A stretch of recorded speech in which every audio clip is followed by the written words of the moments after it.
Auni yang ma bi amina zarafa ka tizan kɔnɔman de wuli. A wuli cogo ɲuman amina o de yira o la fɛn caman de farale do ɲɔgɔn kan.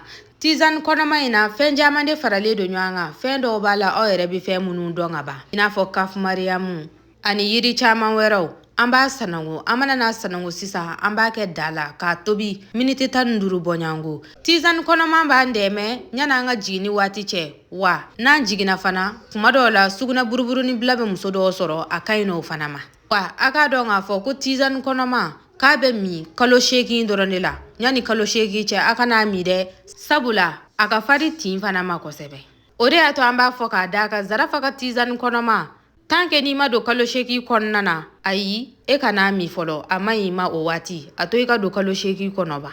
Wa hali n'i jigina i bɛ se ka continuer k'a min sabula nɔgɔjugu minnu bɛ to an kɔnɔna na a b'olu bɛɛ yɛrɛkɛ. 600 don a ye wele kɛ.